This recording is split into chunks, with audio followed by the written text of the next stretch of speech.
The Ravens are 1-0. They opened the season with a 25-9 victory over the Houston Texans at M&T Bank Stadium, and it's good to start the year in the win column. Now, the flip side of that is that there is a bit of a black cloud hanging over this win because the Ravens suffered some significant injuries en route to that victory. J.K. Dobbins went down with a torn Achilles. That's going to cost him the rest of the season. Just a really tough injury for J.K. and the Ravens. Safety Marcus Williams had a pectoral injury that's going to keep him out at least a little while. Ronnie Stanley has a knee sprain. Tyler Linderbaum has an ankle sprain, and both of them could miss some games. Now, there's no doubt it was a tough day on the injury front. Every team in the NFL deals with injuries. I mean, this is a difficult part of the sport, and nobody likes it.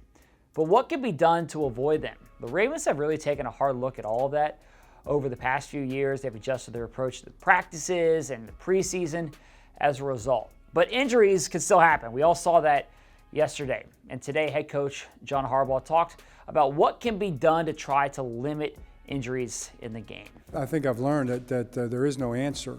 You know, if there was an answer, then that'd be what would be what everybody's doing. You practice guys, or you don't practice guys. You play them in the preseason, or you don't play them in the preseason, and injuries happen, and that's the reason. And would you do the other thing? It's like being on a hamster wheel. You know, you're on the hamster wheel and not getting anywhere.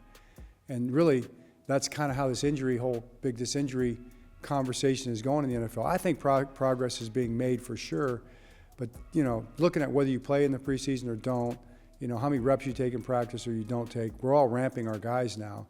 Is there a long enough ramp really to ramp the guys properly? I'd say no. So I think the people that are doing the studies on this, they know that too.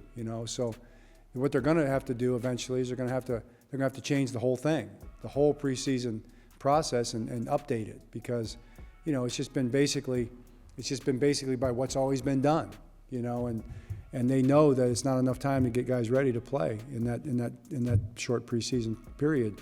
So there's a way to do it, because you do the studies, and they've done them, and they know what the way is. And I think that the NFL and the NFLPA are going to come together on this, and they're going to come up with the best thing for the players, keep the players healthy so you can have them so they're ready to play. Because if you don't do enough and all of a sudden you go play a game, the game is as taxing. The game is taxing as it is. It is, and you got to be ready for that to be taxing that way. So if you don't do anything and you go play an NFL game, bad things are going to happen. If you overdo it, or as you push through to get ramped up, there's a chance things are going to happen. You get soft tissue injuries and things like that in practice. And if you play them, then you've got the inevitable third part of it, which is just injuries happen. Guys, they get fallen on. They get caught in an awkward position because it's a contact collision sport. And the more games you play, the more of those injuries are going to happen. So this will be something we continue to monitor moving forward into future seasons. And of course, we're going to keep you posted on the status of players like Marcus Williams, Ronnie Stanley, and Tyler Linderbaum as they work to get themselves back on the field this season. Now, you can listen to Coach Harbaugh's full press conference in the Ravens Press Pass podcast feed wherever you find your podcast. That's it for me on Final Drive. Thanks for watching. I'll see you again tomorrow.